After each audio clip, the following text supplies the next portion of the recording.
شروع اللہ کا نام لے کر جو بڑا مہربان نہایت رحم والا ہے۔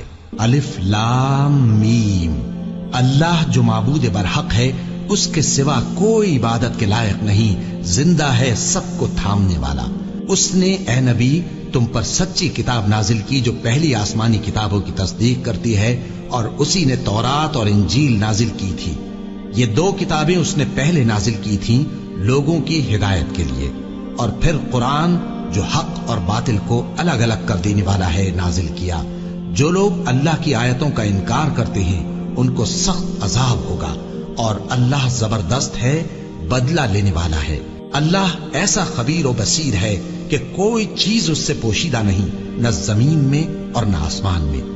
وہی تو ہے جو ماں کے پیٹ میں جیسی چاہتا ہے تمہاری صورتیں بناتا ہے، اس غالب حکمت والے کے سوا کوئی عبادت کے لائق نہیں۔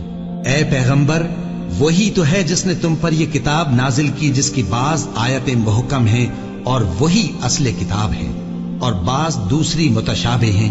تو جن لوگوں کے دلوں میں کجی ہے وہ متشابہات کا اتباع کرتے ہیں تاکہ فتنہ برپا کریں اور مراد اصلی کا پتہ لگائیں، حالانکہ مراد اصلی اللہ کے سوا کوئی نہیں جانتا۔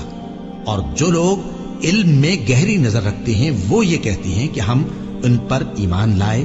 یہ سب آیات ہمارے پروردگار کی طرف سے ہیں، اور نصیحت تو عقل مند ہی قبول کرتے ہیں۔ اے پروردگار، جب تو نے ہمیں ہدایت بخشی ہے تو اس کے بعد ہمارے دلوں میں کجی نہ پیدا کر دیجو، اور ہمیں اپنے ہاتھ سے رحمت عطا فرما، تو بڑا عطا فرمانے والا ہے۔ اے پروردگار، تو اس روز جس کے آنے میں کچھ بھی شک نہیں سب لوگوں کو اپنے حضور میں جمع کر لے گا۔ بے شک اللہ خلاف وعدہ نہیں کرتا۔ جو لوگ کافر ہوئے اس دن نہ تو ان کا مال ہی اللہ کے عذاب سے ان کو بچا سکے گا اور نہ ان کی اولاد ہی کچھ کام آئے گی، اور یہ لوگ آتش جہنم کا ایندھن ہوں گے۔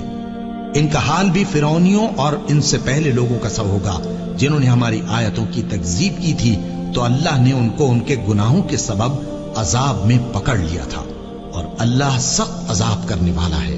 اے پیغمبر، کافروں سے کہہ دو کہ تم دنیا میں بھی عنقریب مغلوب ہو جاؤ گے اور آخرت میں جہنم کی طرف اکٹھا کیے جاؤ گے، اور وہ بری جگہ ہے۔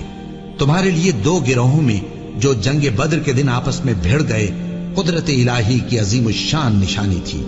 ایک گروہ مسلمانوں کا تھا، وہ اللہ کی راہ میں لڑ رہا تھا، اور دوسرا گروہ کافروں کا تھا، وہ ان کو اپنی آنکھوں سے اپنے سے دگنا مشاہدہ کر رہا تھا۔ اور اللہ اپنی نصرت سے جس کو چاہتا ہے مدد دیتا ہے۔ جو اہل بصارت ہیں ان کے لیے اس واقعے میں بڑی عبرت ہے۔ لوگوں کو ان کی خواہشوں کی چیزیں یعنی عورتیں اور بیٹے اور سونے اور چاندی کے بڑے بڑے ڈھیر اور نشان لگے ہوئے گھوڑے اور مویشی اور کھیتی بڑی زینت دار معلوم ہوتی ہیں، مگر یہ سب دنیا ہی کی زندگی کے سامان ہیں، اور اللہ کے پاس بہت اچھا ٹھکانہ ہے۔ اے پیغمبر، ان سے کہو کہ بھلا میں تم کو ایسی چیز بتاؤں جو ان چیزوں سے کہیں اچھی ہو؟ سنو، جو لوگ پرہیزگار ہیں ان کے لیے اللہ کے ہاں باغات بہشت ہیں جن کے نیچے نہریں بہ رہی ہیں، ان میں وہ ہمیشہ رہیں گے، اور پاکیزہ بیویاں ہیں، اور سب سے بڑھ کر اللہ کی خوشنودی۔ اور اللہ اپنے سب بندوں کو دیکھ رہا ہے جو اللہ سے التجا کرتے ہیں کہ اے پروردگار، ہم ایمان لے آئے سو ہم کو ہمارے گناہ معاف فرما اور ہم کو دوزخ کے عذاب سے محفوظ رکھ۔ یہ وہ لوگ ہیں جو مشکلات میں صبر کرتے اور سچ بولتے اور عبادت میں لگے رہتے اور نیکی میں خرچ کرتے اور اوقات سحر میں گناہوں کی معافی مانگا کرتے ہیں۔